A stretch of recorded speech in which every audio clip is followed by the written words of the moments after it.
frustration, and how to manage that frustration, and as well discipline their disappointment. I went through a whole lot of things that opened my mind up on the contents that I want to share here with us today. Um, the introduction was done about me earlier. I wouldn't want to go back into that again. I will allow the introduction to stay the way it was. But I want to talk to us about the future. Next slide, now.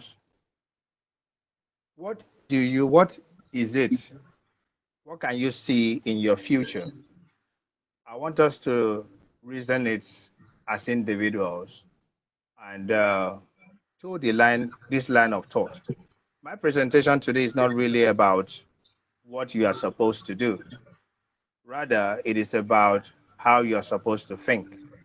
Because of the truth, everything that we everything that we need to take us to the next level are presently with us. That's the truth.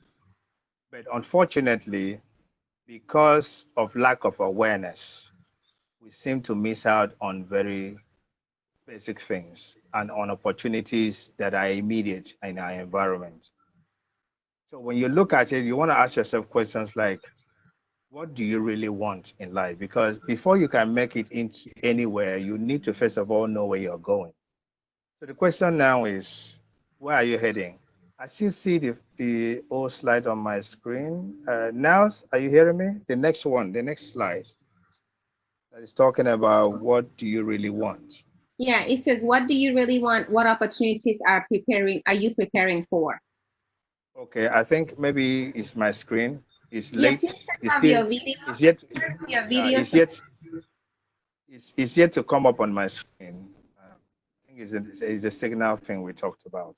So, yeah, can so you turn off your video? I don't know if you're still on video. Turn off your video so that you can utilize the bandwidth for the presentation. okay, On okay, video, you I have a see him point. on You have a video. point there. That let me turn off the video. Okay, I think I should be better now. So, like I said, for you to make it anywhere you're going, the first question is, where are you heading? That's the first question you want to ask yourself. Now, for all of us here, we have different destinations that we have earmarked in our mind where we want to go to. Where do you want to go in your life that will give you that fulfilled life in the end? Now, we've been talking tech, tech, tech. Now, what we want to talk about today is a personal thing. It was a difficult thing to think about everybody in one box, but I had to come up with something because we all have a future. I don't know what future you are envisioning that is in front of you. I don't know what you are seeing in front of you, but if you are the career type, you probably have where you are going with your career. But beyond that career, what is the next thing for you? How long? If looking at your life goals, I don't know how many of us are. Some mics are on and it's distracting. Um, when you're looking at your life 5, 10, 15, 20 years from now, what are you able to see? That's why what this question is about. What are you able to see? Are you able to see yourself achieving a particular thing? What's the picture that you are seeing in your mind right now? Now, that takes us to the next slide because whatever you are seeing in your mind's eye to be that future that you envision, you want to ask yourself, are you ready right now to be there? If you are not, what are the things that will take you from where you are to where you are going? Let me say that again. If you are not where you want to be already, which you are not, I'm very sure about that. What will take you from where you are to where you're going? There's a quote by Les Brown. He said, it is better to prepare for an opportunity and not have one than to have an opportunity and not be prepared. The future you envision in your mind, is it a car? If it's a car, if it's a house, Is it you want to be the MD? You want to be the president of this country or the country you're in? What is the picture that you see in your mind that you really want to arrive at? So I'm taking us somewhere when I'm saying all these things. When you're saying all those things, you wanna prime your mind and say, okay, if I want, for example, I want to be the president of Nigeria. Becoming a president will take, there are certain steps, certain things that you need to do, certain achievement that you need to acquire between now and whenever you want to do it. Now I'm talking about goal setting. You go to the next slide, Niles, please. So now when you are setting goals to become up to go to a particular level, the next thing you want to think about is you wanna somewhere. Please, I'm having issues with my. Well, what is this? What's going on today? Hello, can you hear me? Hello. Yes, we Oh can my hear God. you. Right now, we are on the Uh, I'm discipline is having a different whole. between goals and accomplishments It's. slot. Uh, It's okay. We're it's on the discipline slide right now, so take it easy. I'm really, I'm really. I don't know why. Coco Joy, what did you do today? this, this is not good. Okay, so please take us to where the slide being futuristic. That's where I want us to be. Okay, Okay. so when you're looking at setting goals for wherever you're going, you want to look at four key areas. I limit it to these four key areas because they are at the core of what I want us to look at today. You want to look at your health. Now, my question to you will be, how long do you want to live when it comes to your age? I mean, your health, rather. How long do you want to live? Are the habits, eating habits, your exercise habits, and the way you conduct yourself today, will it take you to that place that you want to be tomorrow? Because it's not all about career, it's not all about money. Our life goes beyond that. What about how long you want to live? Do you, as a person, have a long-term goal for your life? Do have you set your life goal on how long you want to live, how healthy you will be at that time, how productive you will be at that time, how much you will wear? I want you, all these questions are to trigger to spark up, some line of thinking. I want us to begin to think in a certain way because sometimes since we are living in a world that is moving so fast, things are happening so fast, and we have so much demand on us, especially those of us who are resource people, those of us who are very effective and efficient in our workplace. There's so much demand. And because of the COVID-19 thing, we find out that a lot of people have lost their job, and those that are still on the job are overworked and underpaid. Now, with this kind of development coming up that nobody had prepared for, how do you intend to still arrive where you're going? Because our life, whether we like it or not, are occasioned with series of unexpected challenges. And to be human itself is to be challenged. And until we realize that for us to get to wherever we have to be, that there will be a series of unexpected challenges that will crop up here and there. When they crop up, how ready are we to ensure that we manage them properly?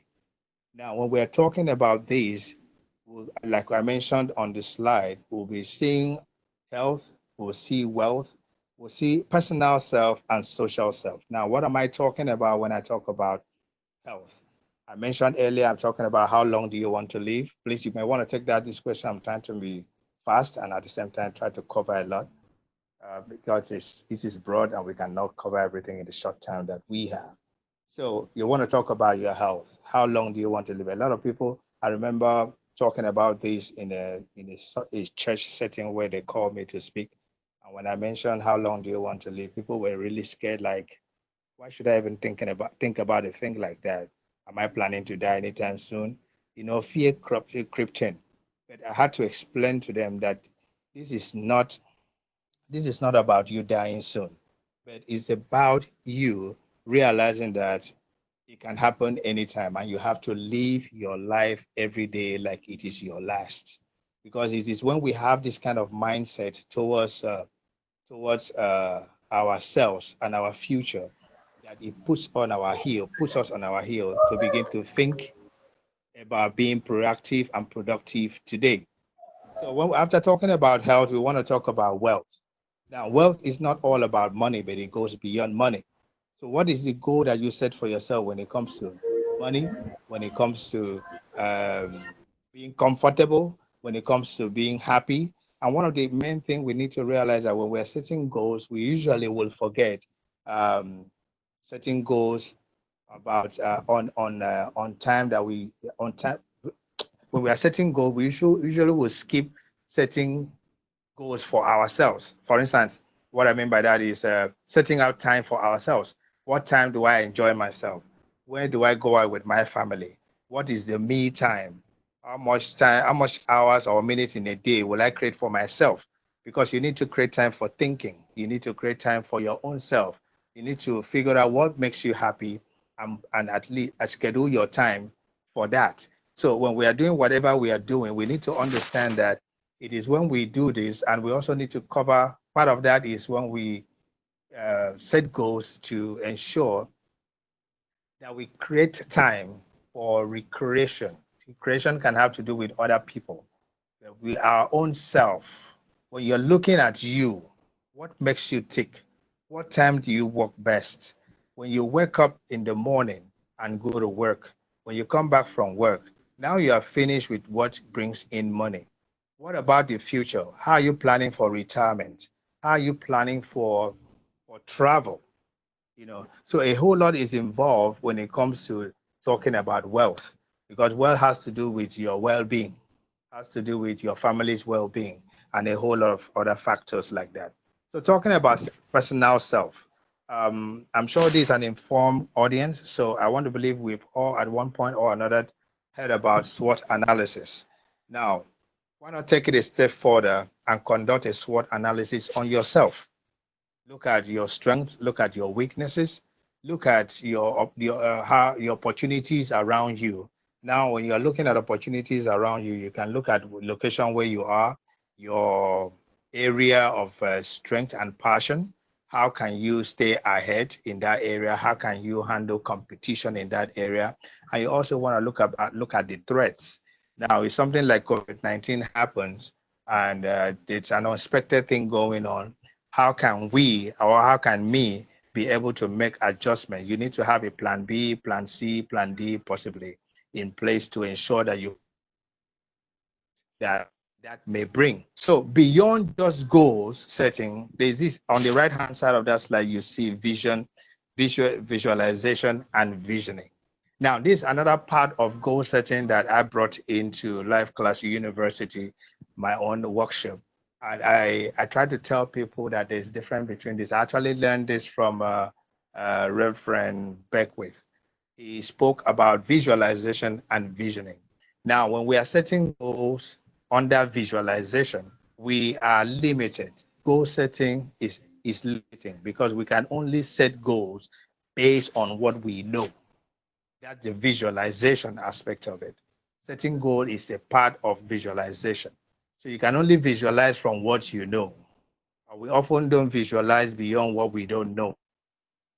I don't know if I'm making sense, but when you are setting goal to buy a Mercedes Benz, that's because you've seen a Mercedes Benz before or heard about it or saw a picture or heard somebody talk about it. So visualization has a limitation in form of goal setting. But when we are talking about visioning, which is another way of seeing the future, when you are visualizing, you are visualizing from your past, from a present paradigm. But visioning talks about something that is within you, a latent potential that is within you that has not been touched, something you have not felt. You feel it, but you don't know what it is. For those of us who are Christians, you can relate with that part of the Bible that says that eyes have not seen, ears have not heard, neither has it entered into the heart of man what God has prepared for them. Now, that is what visioning is. Visioning is allowing the universe, God, to manifest itself from you. Now, what is that thing within you that you've always been feeling, thinking about doing, that thing that keeps nagging you from within? That this, I would like to, when you see people, because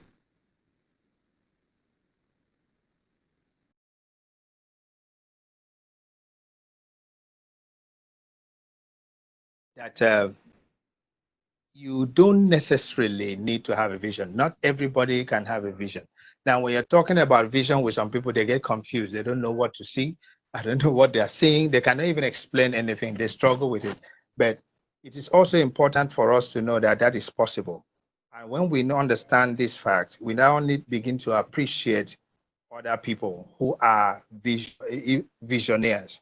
Now, while you are unable to envision something for yourself, you can key into another person's vision. Why do I need to do that? Because at some point, you may struggle to know exactly what you are looking at. Okay, like we are right now, we are talking about futuristic intelligence unlocking the future today.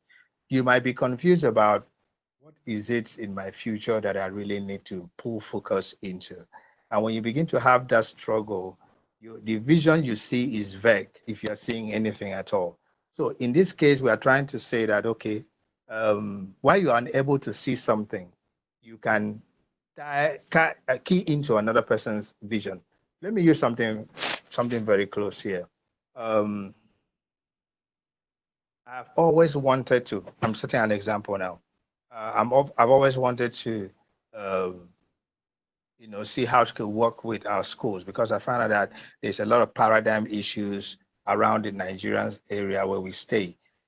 You see people grow up from childhood into adulthood, not knowing why they are here, not understanding what they are passionate about, not even knowing where they are going. So a lot of people get confused. You see people move from secondary school, they are now coming into the tertiary institution. They do not know the course to study in school, and they are confused. And I've always been looking out to work with students, work with schools to see how I can make that happen. So while I couldn't quite figure it out, I now come across the future of jobs, and the future of jobs is working with future of jobs. Eureka is working with schools already and all of that. Now that is somebody's vision. While I'm struggling, I don't know if you get the example I'm trying to set here. While I'm struggling to see a picture for myself, I now can key into the future of jobs vision for schools. And while I'm working with him, that might even be a transportation to move me from where I am into the vision I've been struggling to get clearly. So this is the kind of thing I'm talking about. So while you are not able to see something for yourself, because for those of us who are working, you need to understand that you are working on somebody's dream right now. And until you have your own, should anything happen and you are out of the job, you might hate yourself for it.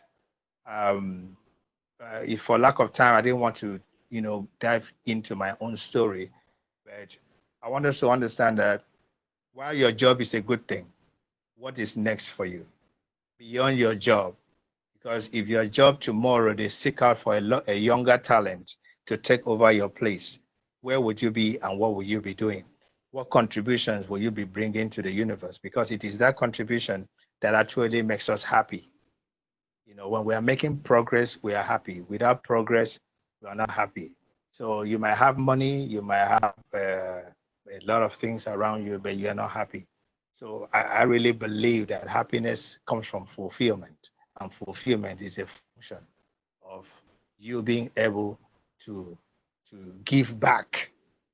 Because when you give back, you now experience fulfillment that makes you comfortable. So when we are looking at the future, our future, where would we be, and when we don't understand what that future holds for us. One of the ways we look at it is to look at it from within and realize, begin to think, self-evaluate, and begin to ask yourself questions. What are the things that since when I was young, people will tell me when it comes to this thing, I know you are good at it.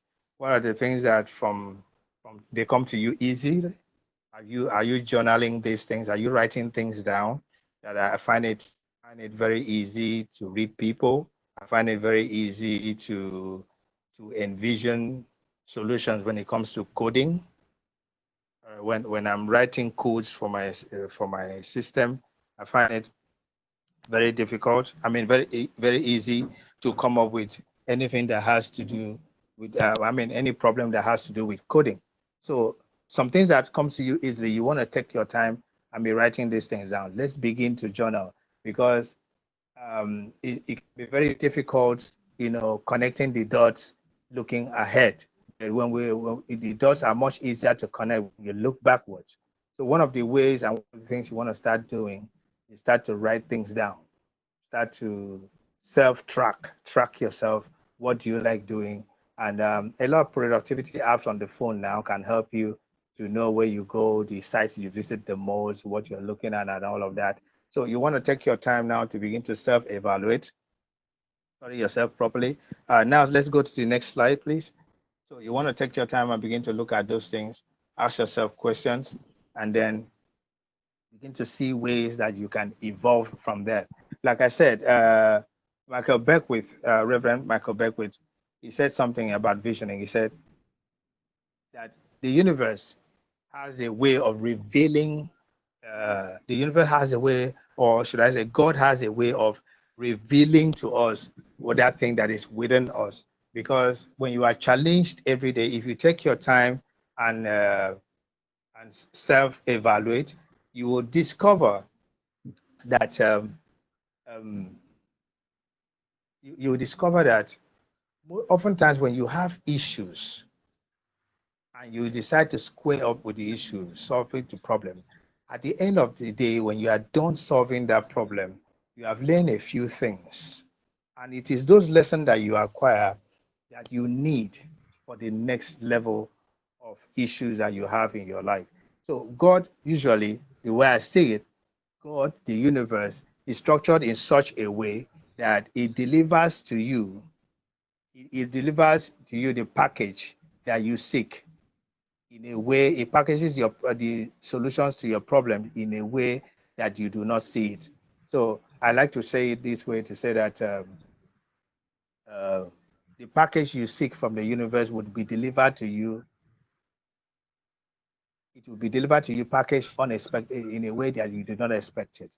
So the best thing that you seek right now in your life could be coming from the COVID-19 experience.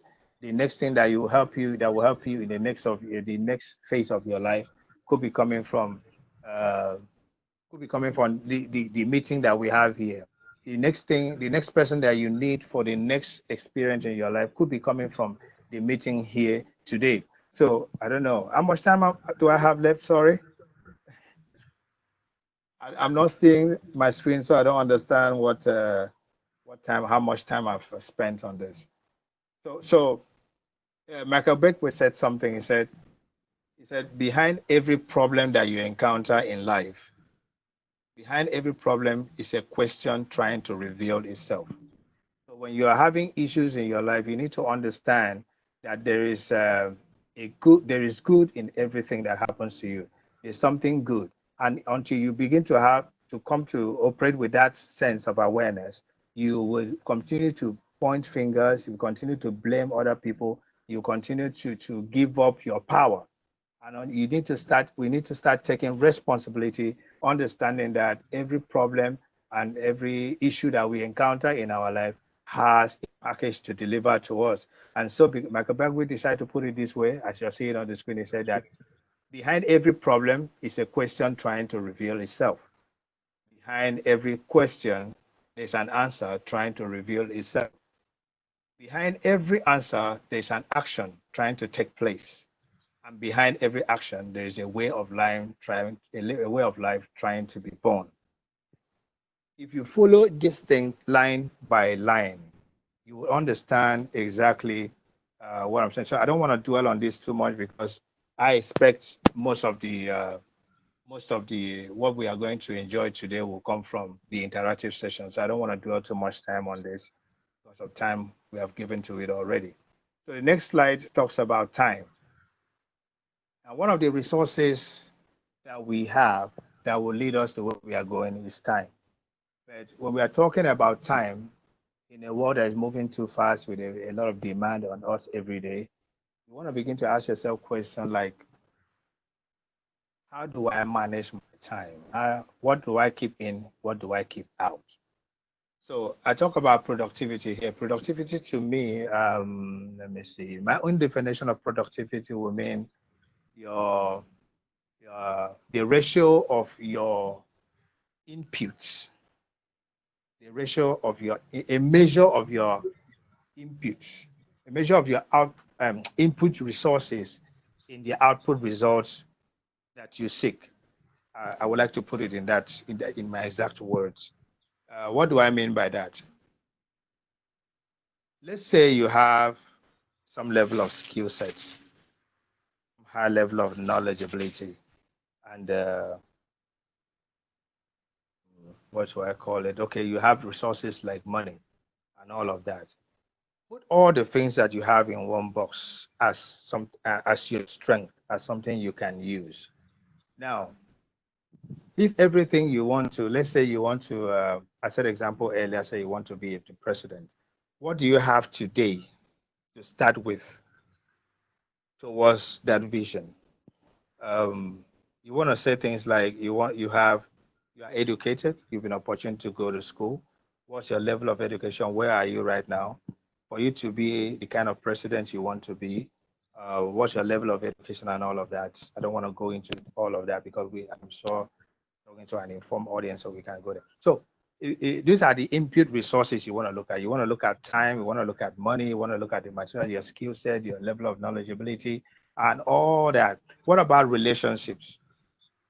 So when you put all these things together, you want to begin to ask yourself, okay, with all the things I have now at my disposal, how can I move from where I am to who I want to become, or what I want to become, or what I want to achieve? Now, a lot of things will be happening to you. Life doesn't care uh, if you're planning to save the world. It doesn't care.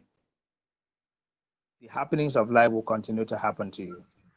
But for you to achieve what you want to achieve, amidst the unexpected challenges that will be cropping up, you need to be able to manage your time and distractions properly. You need to be able to set your priorities right. So that is what inform on what is we have on the screen now.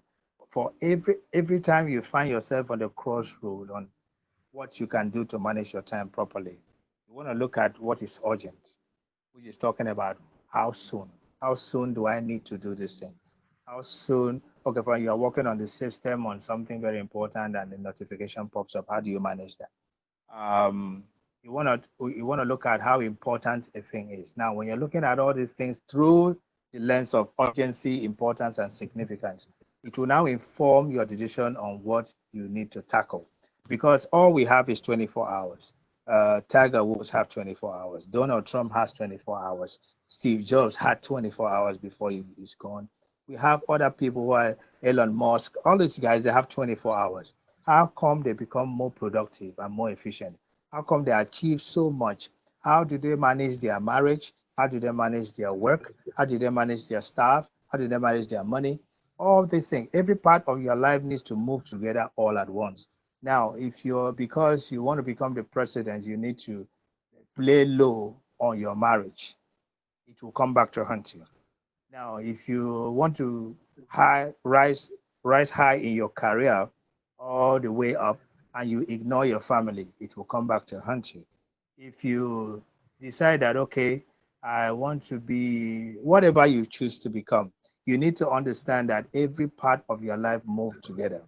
And for you to be able to be a mother, a father, a son, a CEO, an outstanding employee, the president of the world, or whatever, for you to be able to do all that, all in one person that you are, You need to learn the art of juggling. Now, what do I mean by that? Um, if you, for instance, you are a father and you want to launch the rocket, you want to take the next rocket to the moon, and you're working on that project, and you have children at home. It will not be because you're working on that project you abandon your family. You need to understand that your family also need your time. Your staffs, they need your time. So juggling this thing is very important, and knowing how to do it, you must be informed on how to manage your urgent, important, and significant task. Because if you don't properly appropriate that, you're going to have issues. Let me move to the next one. The next one talk about money. I don't know where you want to be. We talked about wealth earlier. I don't know where you want to be in future your concerning money. I don't know how much you want to have at the time you retire. I don't know why you want to have that amount of money. I don't know what you are planning on your retirement, because right now, or those of us working and making money from work, from a job, you want to tell yourself, okay, at the time I retire, this is how much I will have. And don't forget, recession is there, So you want to look at all these things and ask yourself the necessary questions, and where you want to be. The slide on my screen is yet to change. Speaking from my head, there's this quote from Warren Buffett that says, "If you don't find a way to make money while you sleep, you will work till the day die." That quote got to me many years ago. Then I was working with Exxon. That quote got to me, and I started asking myself questions like, how do I make money while I sleep? And that led me into a lot of things, which is what Michael Beckwith talked about earlier when he said, behind every problem, there's a question trying to ask itself. Now, when that quote got to me, the next thing I asked myself was, how do I make money while I sleep? Because for me, money answered all things. And if you want to live a comfortable life, you need money. Money is not supposed to buy you life, because there's a paradigm that I see all the time on the social media. People post things like, money is not everything. If money cannot buy, if this rich man could die of cancer, what's the point for having all the money and all of that? That's a paradigm that really is oftentimes misunderstood, because money is not supposed to buy you life. Money is to make you comfortable. And you can have all the money in the world, but if you don't know how to appropriate your cash, you run yourself aground. Let's go to the next slide. The next slide talks about relationship. This is another input uh, resource. Is another input resource, and is very important. We need to start, for us to make it where we are going, we need to start looking at relationships as capital. Um, there's a tendency, because we are doing well, we look down on other people. There's a tendency that we are not doing well, and we begin to avoid certain people. So we need to begin to balance this, understanding that relationship is capital. Um, if, for instance, if you're working today and you look down on people who are not working, or who are not earning as much as you do, you don't know what tomorrow holds, and you can be in their shoes. They'll be on your. I mean, a whole lot can happen around relationship. And I really look at relationship as capital by treating people well, trying to understand that the map is not the territory. That's a presupposition from NLP, that the map is not the territory. What that actually tells us is that the way you are seeing, the way things seem to appear right now in front of you, is not the actual picture. You might be looking at 6. Somebody standing the other way is seeing 9, and you can continue to argue to tomorrow. But if you try to uh, see through people's eye, try to uh, show compassion, try to ask questions, and treat people with respect, understanding that People will always do the best with what they have at any point in time, because whether we like it or not, behaviors are driven by needs. So when somebody is putting up with a kind of behavior that you are not very comfortable with, you need to start beginning to understand that there could be a particular need that is driving that. And if that person is your staff, you want to look at him or her, call them together and begin to ask questions around what motive or what is driving that particular behavior. Because with the understanding and the awareness that behaviors are driven by needs, you'll be able to help that person because you know where those people fall on the hierarchy of needs according to the Maslow's hierarchy of needs. So we want to look at this carefully, begin to be futuristic in how we deal with people, understanding that we will need them at some point and they will need us. There are people, that does not mean that there are people you don't need to kick out. There are people you can understand outrightly that you don't need these ones. And you should know who to keep out. But that does not mean that you keep malice and, go quarreling and throw punches everywhere. You need to respect people. You need to treat people with respect, understanding that tomorrow will not be, life will not always be the way it is today. Let me try to conclude on the next slide by quoting Muhammad Ali. Muhammad Ali says that the fight is won or lost far away from witnessing. For you to win into tomorrow, for you to win in the future, to win where you are going, for you to win at work and succeed at life in that future that you see or you envision, you need to understand that your readiness to pay the price today is what will deliver that price you seek tomorrow. Um, like I was planning for this presentation today. I didn't see all that happened when we started. I didn't see that happen. That came unexpected. Now, how did I prepare for that? I made sure I had two. I spoke with the coaches before now. I made sure I had two network providers to ensure that we do not have any problem with one network provider. I can always switch to the other one. Guess what? Both of them failed when we started. I kept switching, yet it didn't work. So these are the kind of things we're talking about. How ready are you? And based on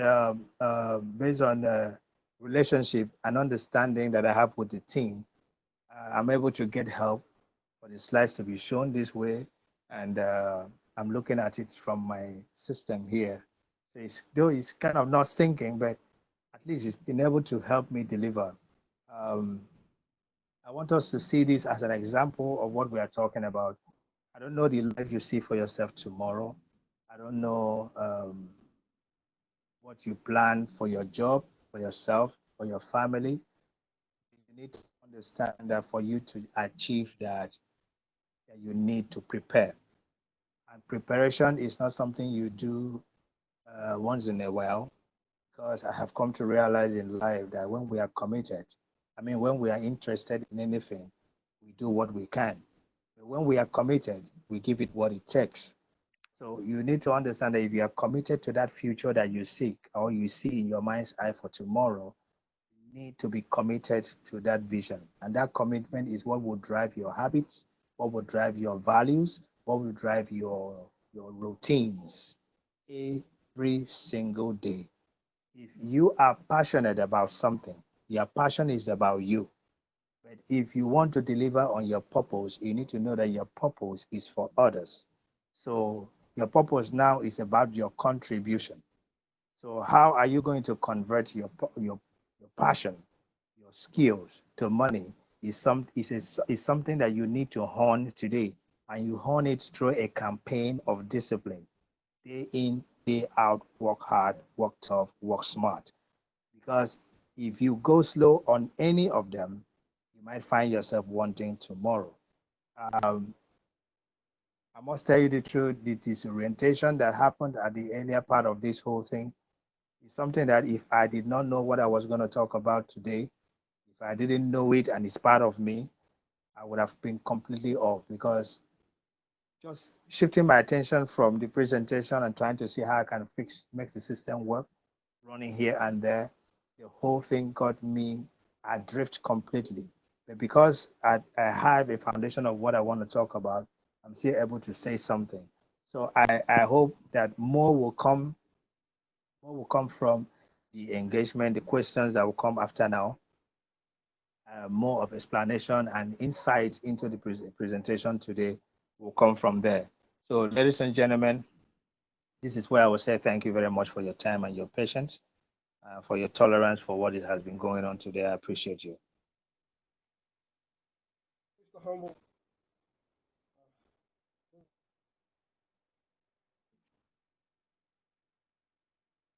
Hear me? Wow. As if my mic is not working. Yes, we can hear you. I hope you're not having the same problem. She can hear me, so I'm sure. Everyone else, if you want to unmute yourself to speak.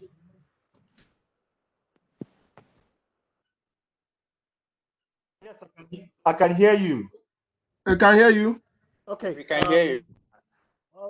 Okay, fine. Mr. Humble. Now Mr. Humble is done with his presentation, so we'll quickly move into the Q&A session, question and answer. I want to take a question. I want to ask a question first. Go ahead, sir. Fine. Yes, I'm with you. Now, I can hear you. I can hear you, sir. yes, and I really must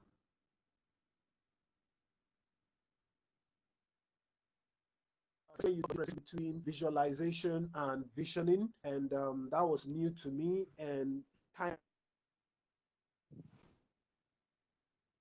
but what I want to say is that now my challenge, the generation or the category of audience.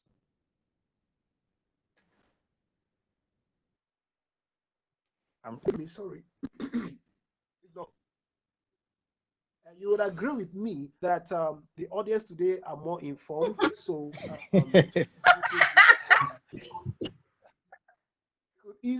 Thank God we can't catch it through the mic. That. You just say announce like it will be COVID-19. Okay, carry on. So that connect make sense. You're breaking really bad. God.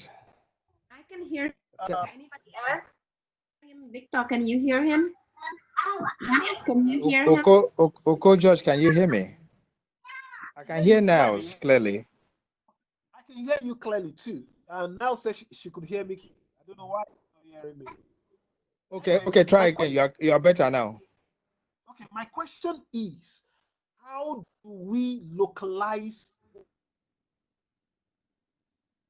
next with the audience? This interference. For instance, oh my gosh.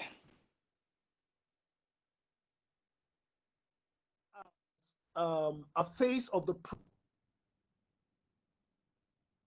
now, the audience you're seeing today are those who have already made the shift. But the people who need to listen to what you just said are not on this platform. So how do we re-engineer their mindset, reprogram their mindset to be able to connect with the kind of things that you just said? Because to a lot of them, listen to your presentation, they'll just say, he has come to speak, he come back. How do we connect with this audience with this content? I think that's what I would love to build this conversation around, because the people who need to listen to it and not hear. So how do we localize the content to be able, so that we can connect with those audience, with the young people, or even not the too young people, not too young people who need to listen, who need the mind, the reprogramming, who need the kind of brain engineering in order for them to be able to position themselves and be productive, relevant in the new economy, in the emerging economy. That's my biggest concern. Okay. So, as an NLP practitioner, I would say to that. All right then. Thanks for your question. First of all, I would like to say that yes, the audience here are informed. Yes, I agree with that.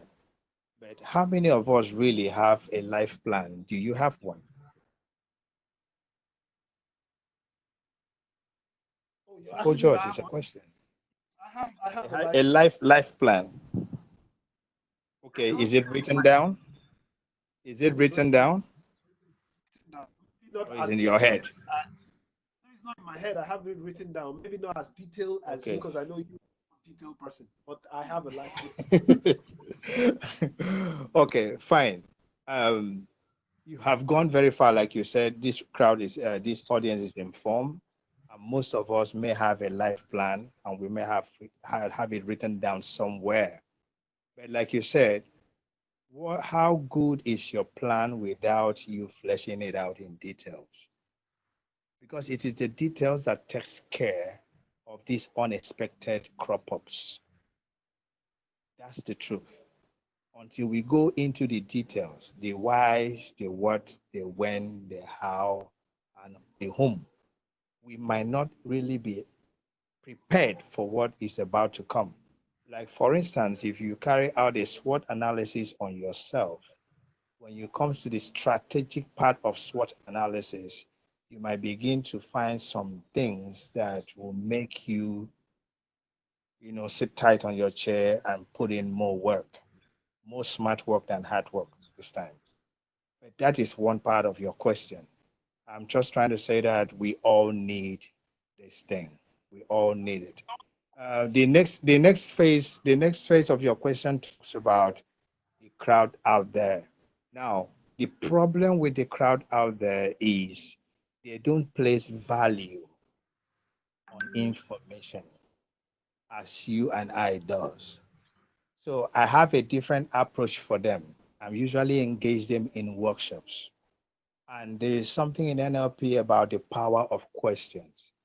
If you tell them too much, like you say, Ikom Bakara and all of that, yes, you will lose them at some point.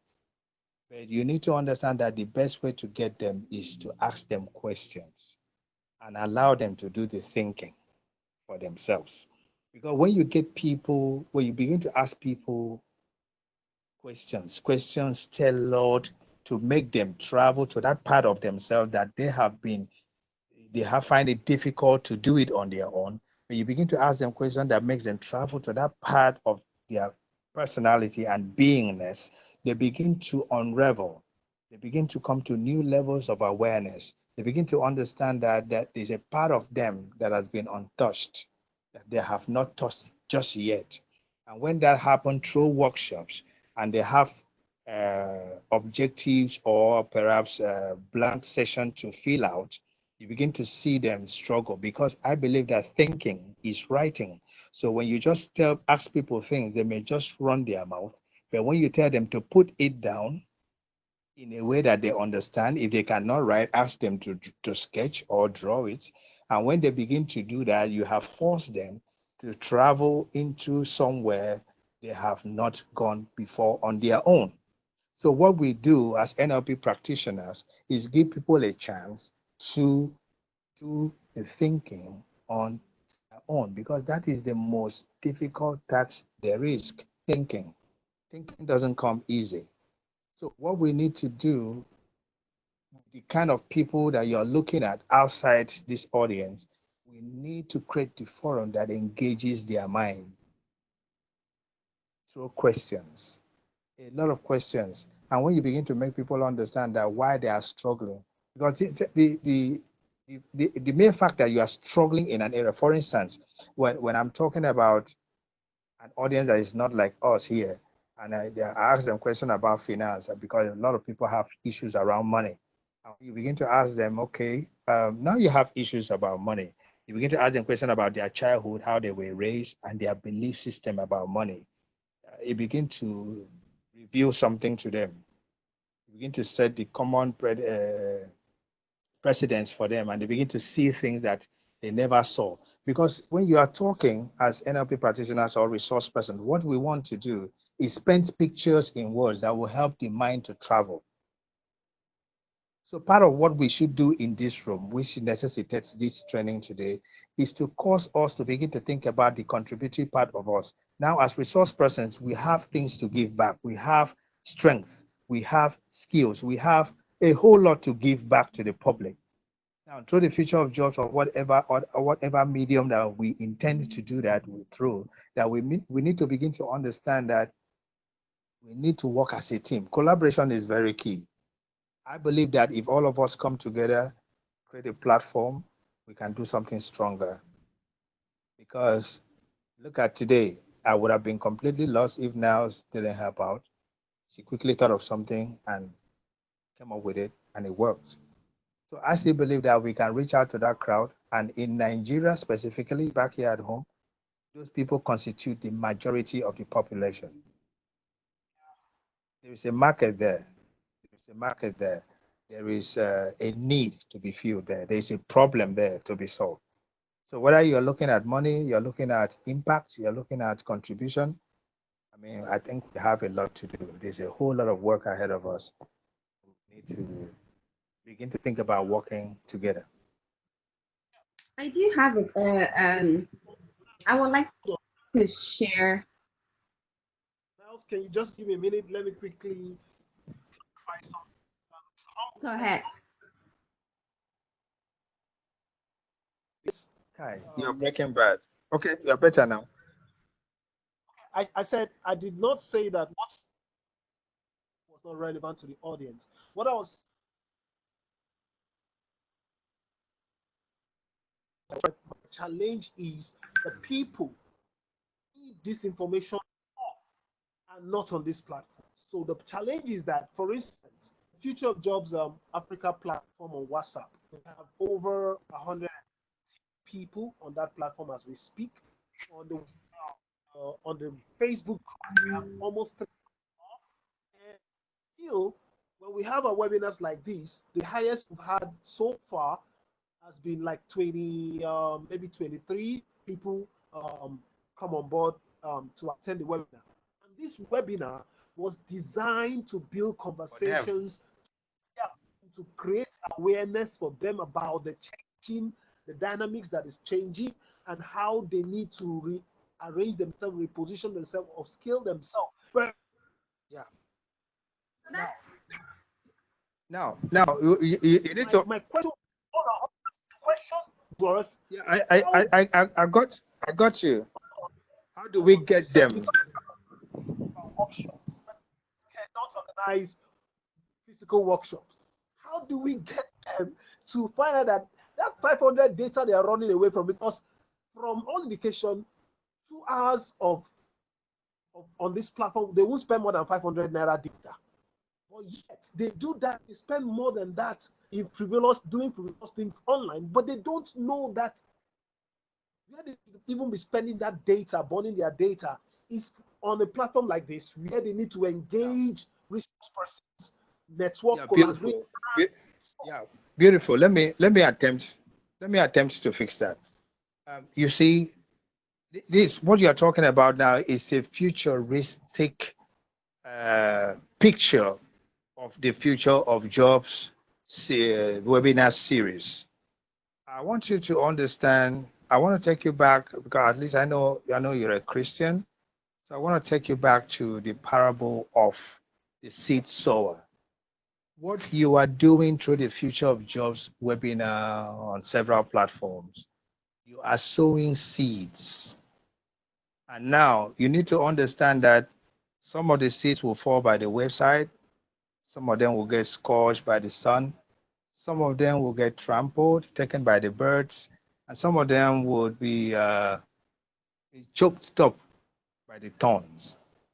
And in the end, the ones that yield, some will yield 30%, some 50, and some 100. That is not your doing. You need to understand that you are doing your best. You need to stay consistent with what you're doing. You need to keep improving on what you're doing.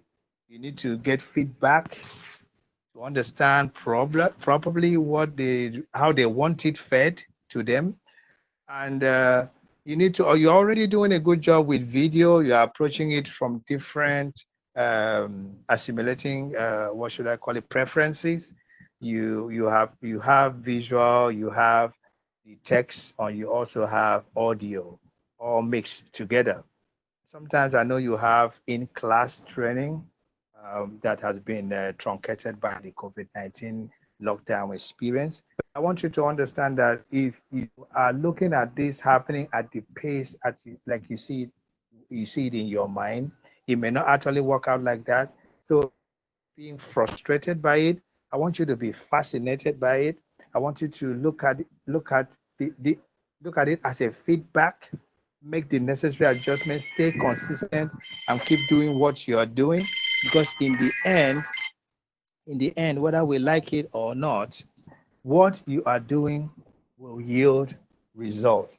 May not be how you expect it to happen, but you need to understand that you are already doing something. You're already getting. How did you get from 1 to 100 and something on WhatsApp? You know what you did. How did you get to 100 plus 300 plus on the community? You are doing something. You are growing, and you don't know it.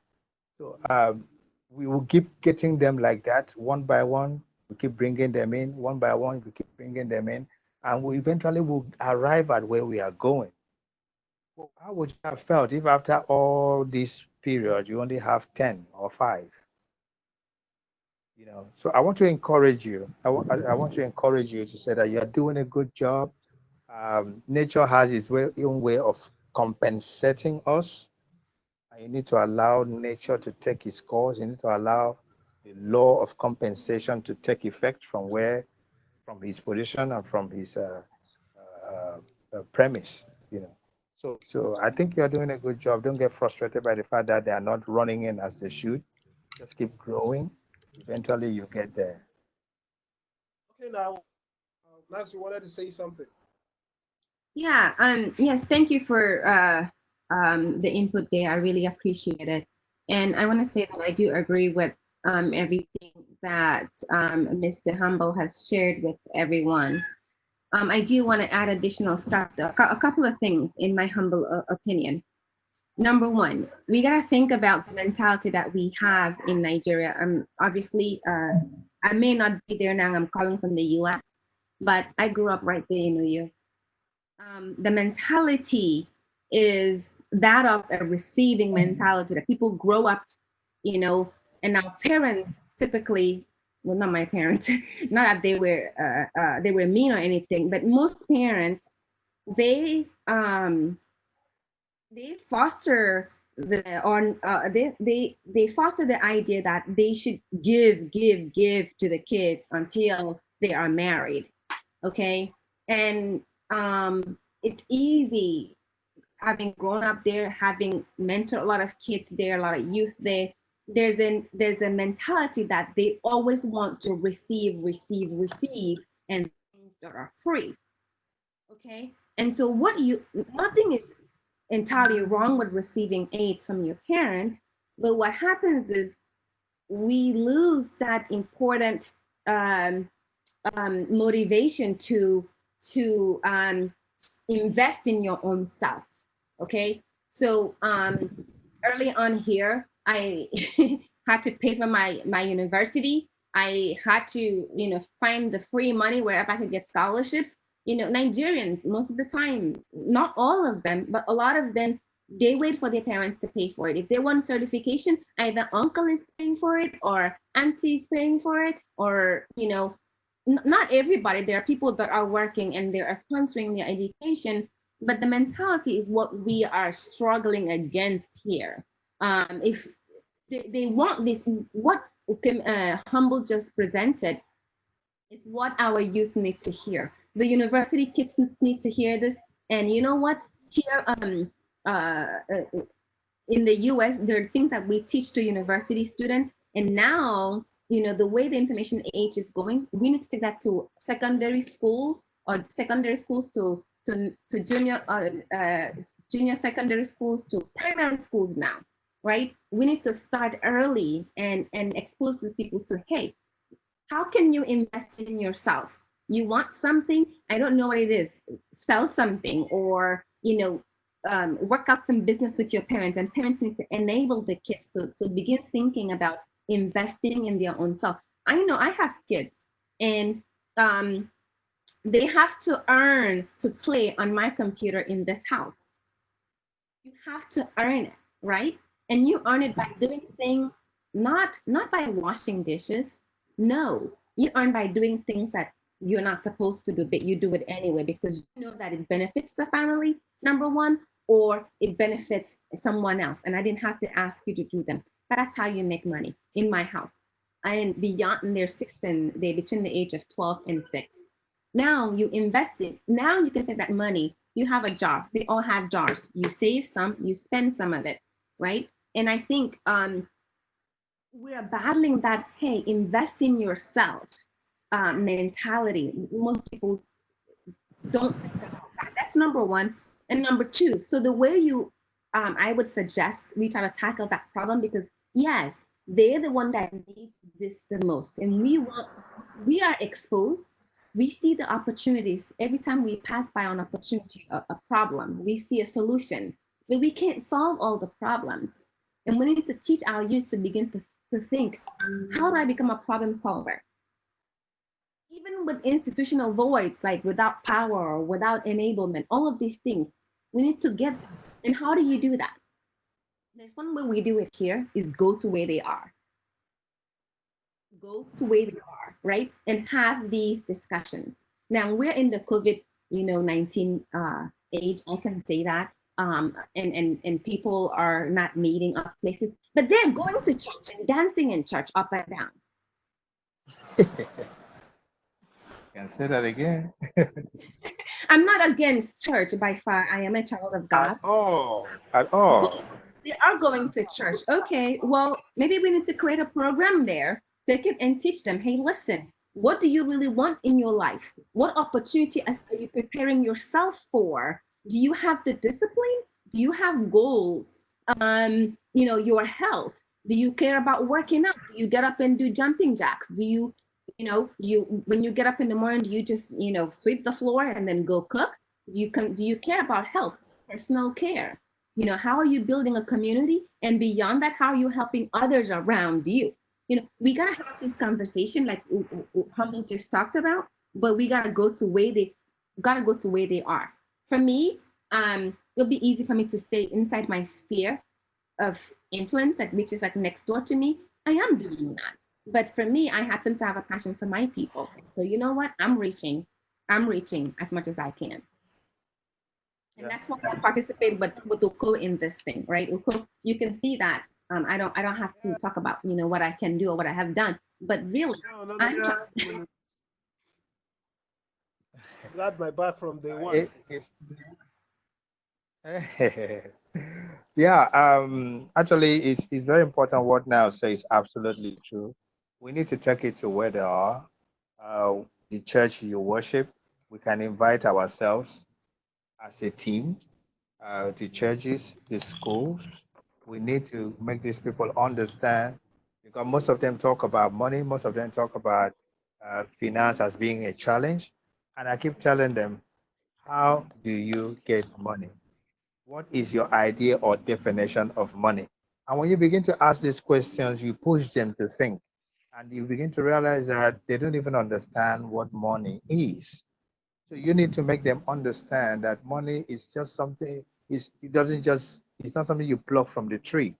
So most of these people, because of the mindset, don't understand that money is something you get in exchange of value or for service, product, or an idea, something you get in exchange. So they don't sit down to know that, okay, I need to do something for money to come. Because even in church where they dance, I tell them all the time that it is what you do that God prospered. You don't pray and you sit down for things to happen.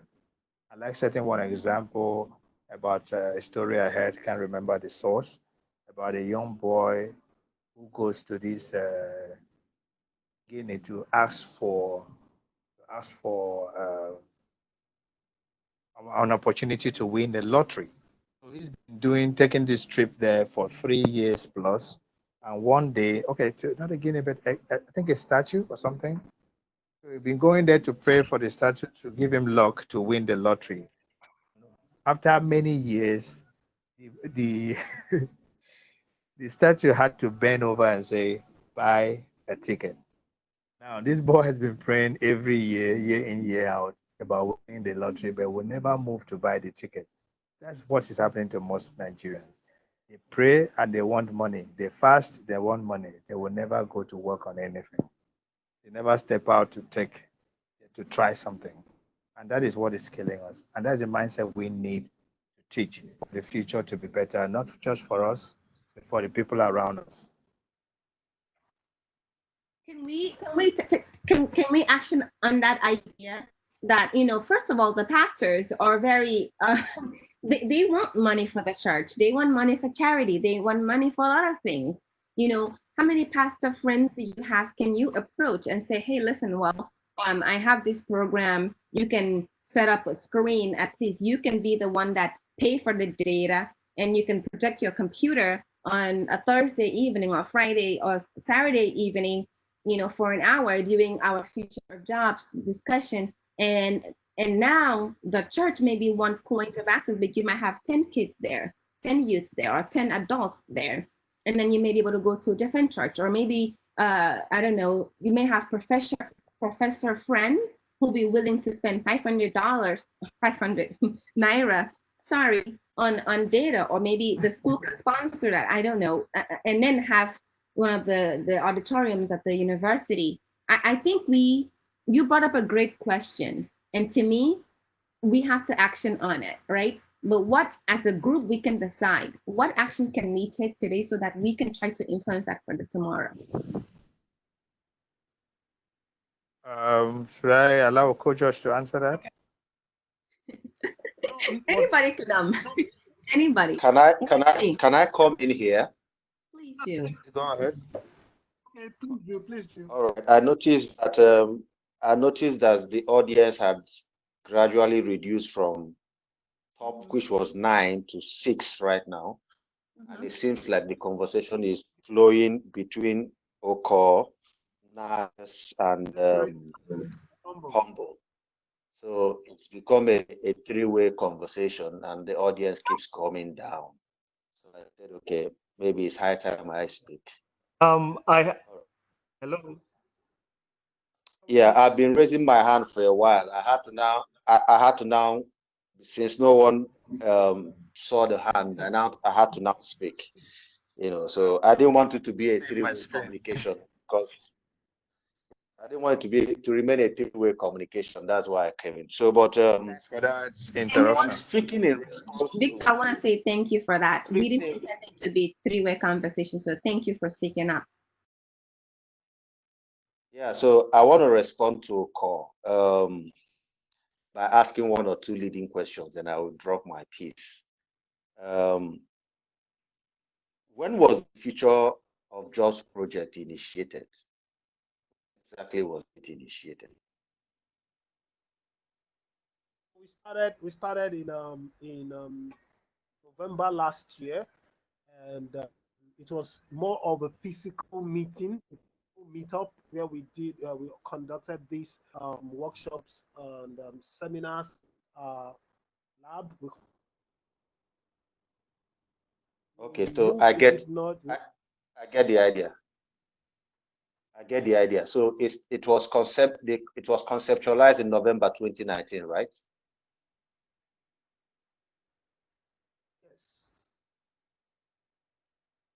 Yes. Good. When was the online what's it called? WhatsApp created? WhatsApp was created. It's about 2 months now, because 19 struck and we couldn't meet physically. We couldn't continue with the project we wanted to initiate with the Ministry of Education. So that was when it started, just like about 2 months ago, and had like almost April 2020. Yes, April 2020. Right. Right. You have a Facebook stuff. So am I free to assume that the Facebook started in April too, or earlier? the Facebook was more of it started earlier. Sorry, I'm going somewhere. I hope you don't mind my asking. I'm following you, man. Because the questions will help you to advise me or make your input from an informed position. So I understand. Facebook community had been in existence. It wasn't jobs, but we converted to the future of jobs the same time we started the WhatsApp. That was April 2020, right? Yes, sir. Okay, so when did you have the first webinar, whether it's Cisco WebEx, Zoom, or when did you have your first webinar? It was Zoom. Man, I don't have the date offhand, but I could say it's been weekly basis, and this should be our seventh session. 6th week, right?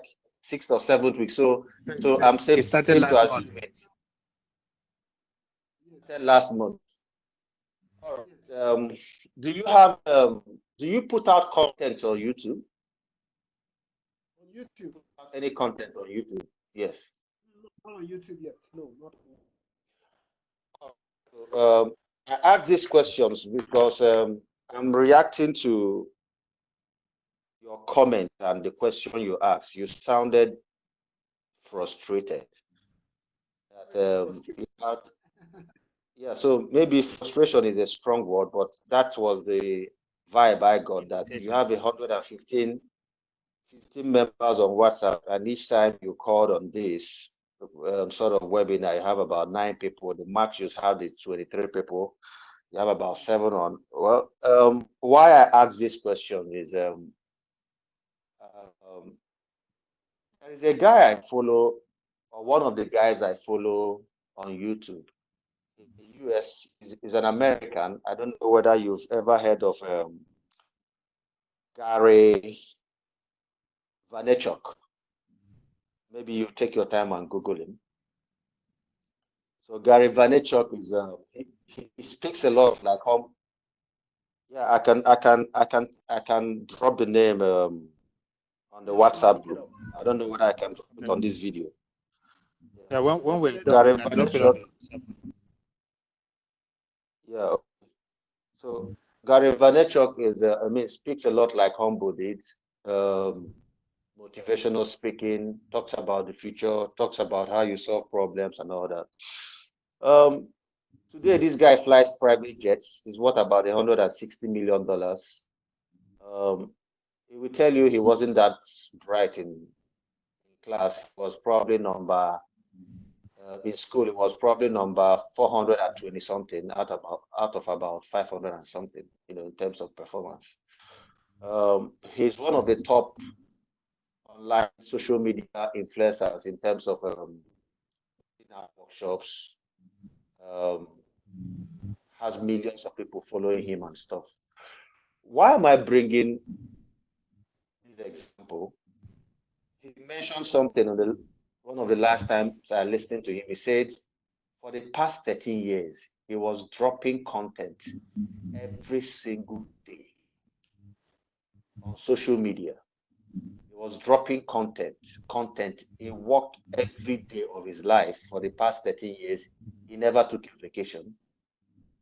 And the money only came in, or everything came together within the past 2 years.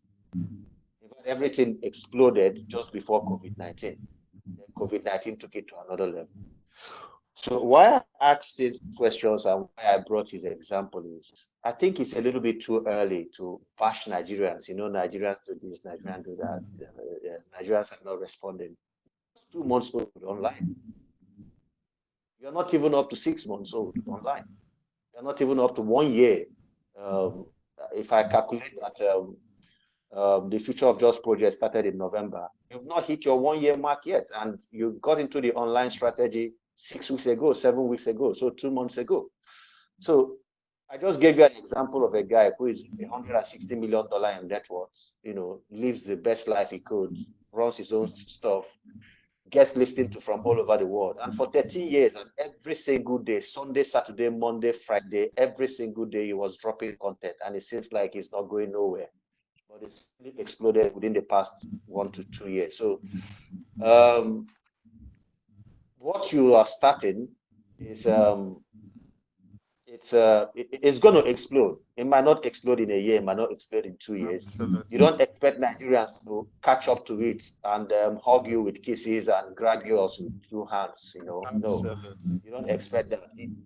You're going to keep refining the work you've done. And I ask you if you have done any post on YouTube. So it's another tip, it's another strategy. You need to start putting content out there across social media, because there's so much you can actually accommodate in their WhatsApp group, But if you have your content there, somebody from Russia could listen to you, the next person from Angola could listen to you, the next person from Nigeria could listen to you, and the next person from the US could listen to you. So I don't think it's what being exasperated about. I just think you're on the right track, and continue what you're doing. Putting out content every day. If you're having your weekly calls, keep having the weekly calls. You might have someone like me in another week and all that, and you might not have me the next week. But either way, you're just 2 months. I'm sure if you do this within the next 12 months, you'll be shocked where this is going to take you.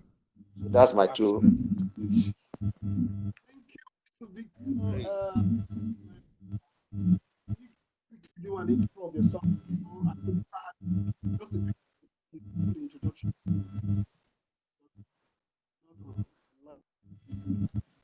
Intro of yourself. Are you talking about Victor? Yeah, Victor. The other Victor, the one that did Nanaba. Victor. So I just wanted to way.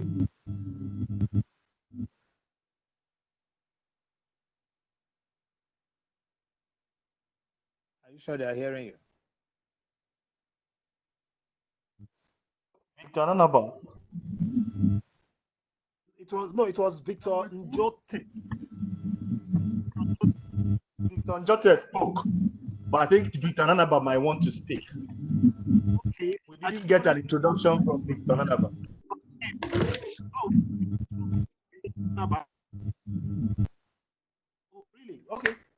All right then. Can I talk? Go ahead. Okay. Good evening. Once more, I appreciate I'm engineer Victor Ananaba. Work with Federal Land Revenue as a procurement data analyst. All this while I've been listening, and I don't know whether you can hear me. Sure, I can hear you, sir. Okay, beautiful. So the last meeting I was privileged to have listened to this program, and it's quite an impactful project. I'll give kudos to those who are organizing this. These are who have this noble idea. One thing I need to add to it, the last meeting we had, I made a reference to the issue of posting some of the recordings of the past meetings to enable those who are not privileged to attend the meetings to catch up with the information that we are passing those meetings, so that they can also be abreast with whatever is being discussed on this platform. Because last meeting, I came late on that meeting due to inability to connect early enough to the network or the program or so. So in everything, I really appreciate the meeting. It's quite an impactful. But today, my food of thought I took home is beyond my job. What is next? What is next for me? It's quite. I really appreciate the time, and I said give kudos to all those who are organizing this program. Keep pushing. The sky is just a starting point. I believe this program will go reach out to every part of the world with time and with focus and with dedication and determination on the part of the organizers. Thank you.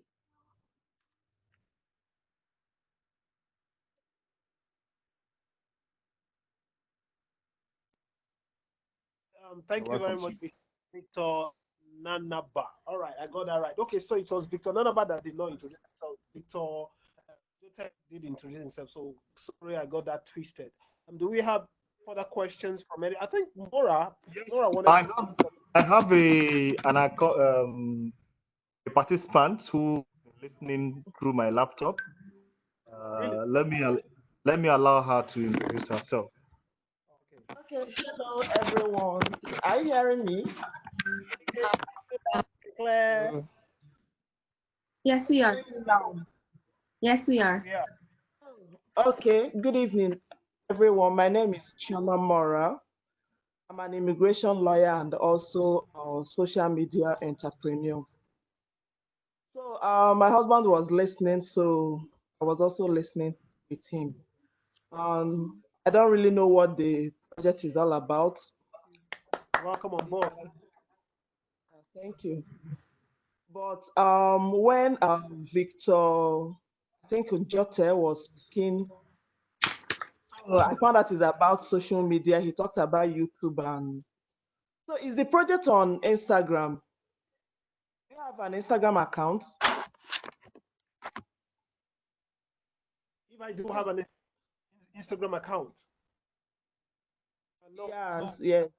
I have an Instagram account, but my social media activity is more on Facebook and Twitter, and then LinkedIn. Those Oh, where I okay. place emphasis on. But I Okay. have. I think you should open an Instagram account for this project. Yes. Me personally, I do a lot of business on Instagram. And most people now are on Insta. Facebook is okay. WhatsApp is okay, but WhatsApp is closed. But with yes, WhatsApp is restricted. You get people. It's only people that you can get their number that can be on your WhatsApp.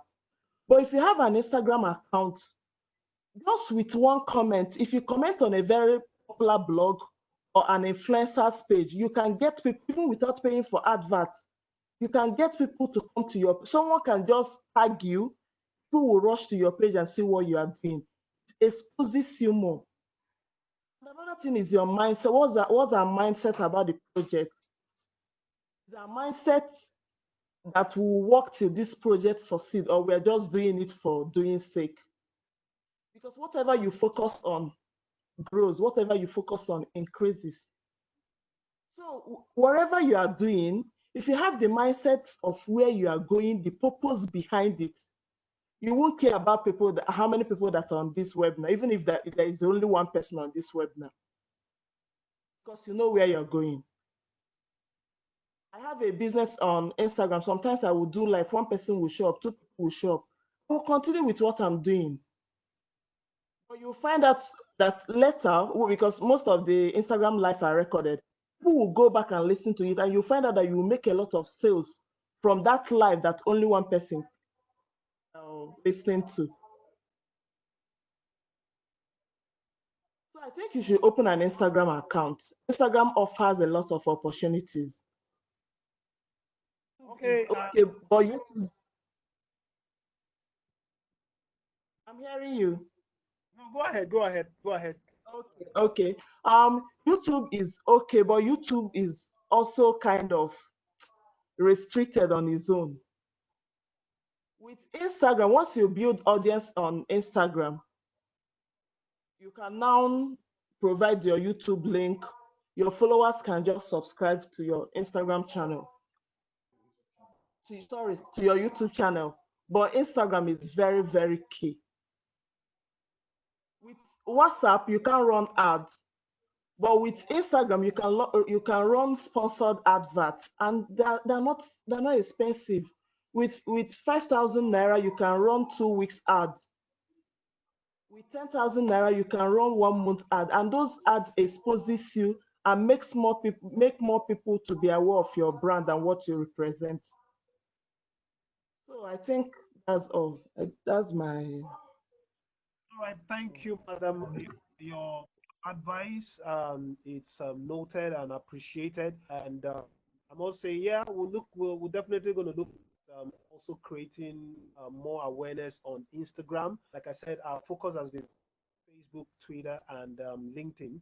And YouTube we have a YouTube channel, but our focus has not been there because I know each of this channel has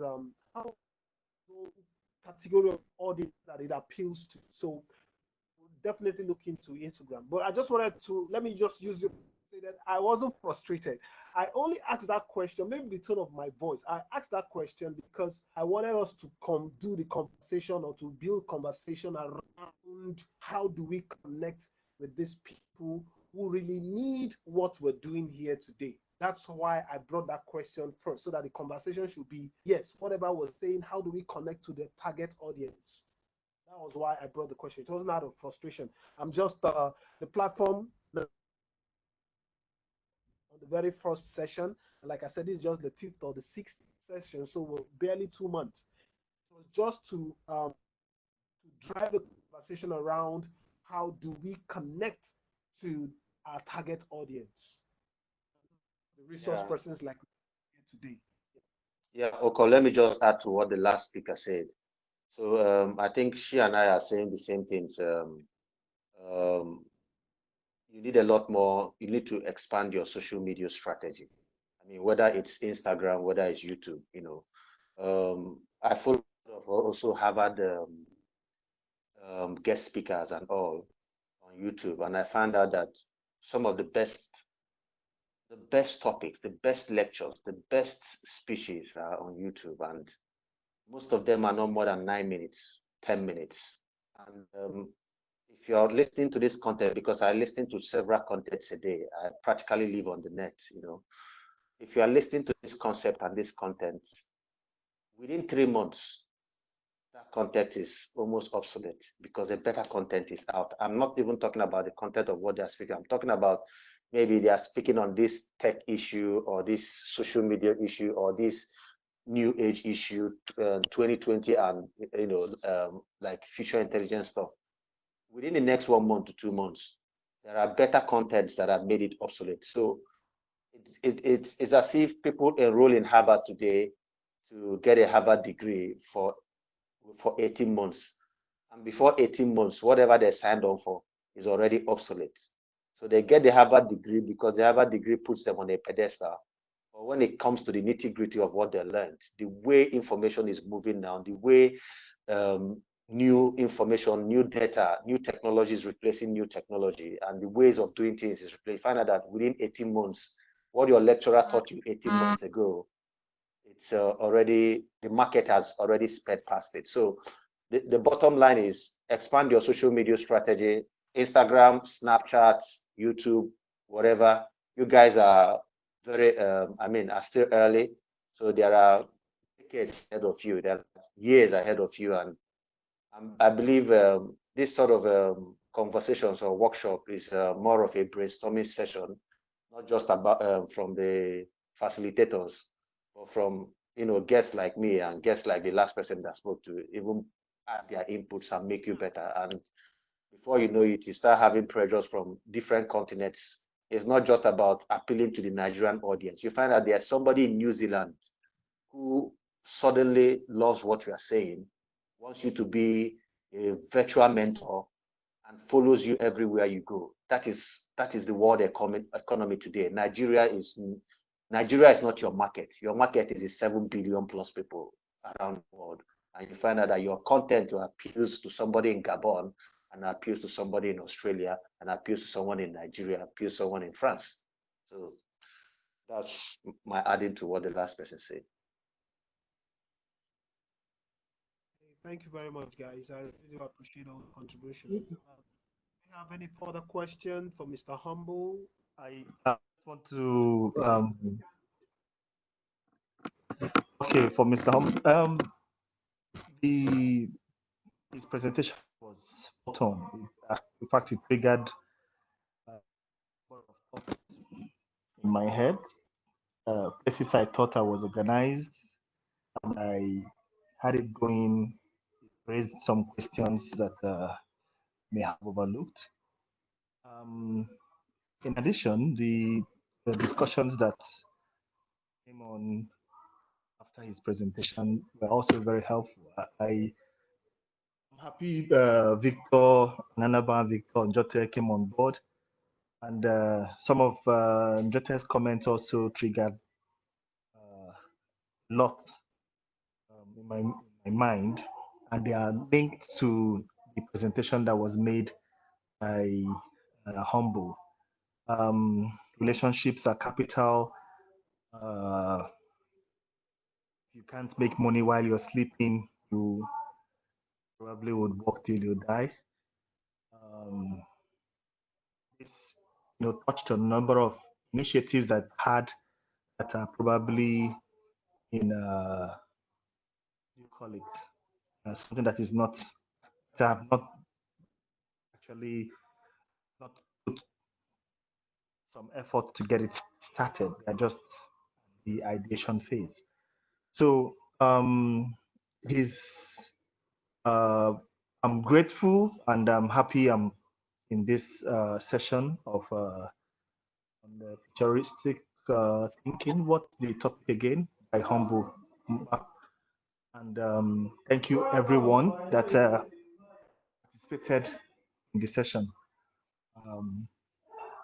I'm happy to be here. Thank you. Right, thank you, Mora, and thank you, everybody.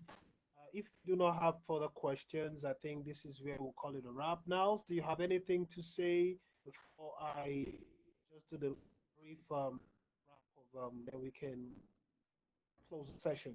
Niles, are you there? No, you can go ahead and wrap it up. Thanks everyone for Okay, sharing your. Okay, quickly, I just want to make the announcement that next week we'll be having Niles talking specifically on cyber security. Now, this is very important. When we had a conversation with her, when I had a conversation with her 2 weeks ago, she actually opened my mind towards cybersecurity. I'm an IT person. I've been in the IT field for close to 2 years now. Okay, let's say maybe like 13, 15 years now. But the notion or the idea I had about cybersecurity completely re-engineered my understanding of cybersecurity. I used to think cybersecurity has to do with mostly with cloud and big database and stuff like that. But she broke it down to such a simple form that I could understand that you and I, even in our daily job as we are, we need some level of cybersecurity strategy in order for us to make inroad or make in the new dispensation that we find ourselves. So now we'll be taking out time next week to break cybersecurity to the point where every one of us will be able to understand and see the need why we need to be cyber conscious. Everybody's going online, using mobile phone, connecting to database remotely, working remotely, going on Zoom meetings. I mean, 3 weeks before we started with Zoom, but before we now decided to move from Zoom to WebEx was because we had attacks. We had a situation whereby the facilitator, the presenter, like Humble was doing today, actually had his computer remotely controlled, remotely taken over by an intruder. So that informed us that we should quickly look for a more secured platform because already we've heard about stories about how Zoom wasn't so secured. And today, government entities, I say government entities, government agencies are using Zoom, and they are letting out information on Zoom, and they don't really know how secured such platforms are. Now, I'm not trying to blacklist Zoom. What I'm trying to say is that a whole of the conversation, a whole lot of stuff that we're doing online, we're not really conscious of the security part. For instance, Niles made mention about personalization, no, identity theft. That now they say that Nigeria is trending, or Nigeria is trending when Yahoo, cyber, how do they call it? Cyber fraud.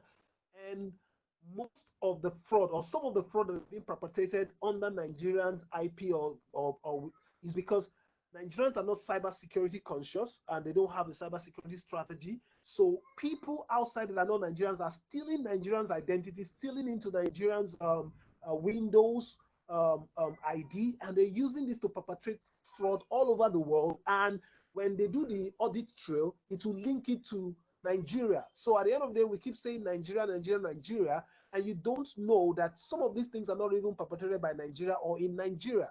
So some of these things are some of the things that Niles is going to expose us to, so that as we go forward in this digital era, we all should be more conscious about cybersecurity and also opportunities that are available in the cybersecurity market. So I just wanted to take time to talk to some of us that are here today. We should make out time not only to attend, also the links, the info to people within your spheres of influence, so that they be a part of next week's conversation, because it is critical to us as a community, it is critical to us as a nation, it is critical to us moving forward in this age. So having said that, thank you everyone for being a part of today's session. Hopefully I would like to see you guys next week. And if you have any question, you want to connect with anybody on this platform, just connect with me and I'll facilitate the connection. So thank you once again. Good night, everyone. All right, thanks, everyone. You're welcome, brother. Thanks a lot. Goodbye, everyone. Thank you, Mr. Yeah, goodbye. Thank you on the personal note on the other side.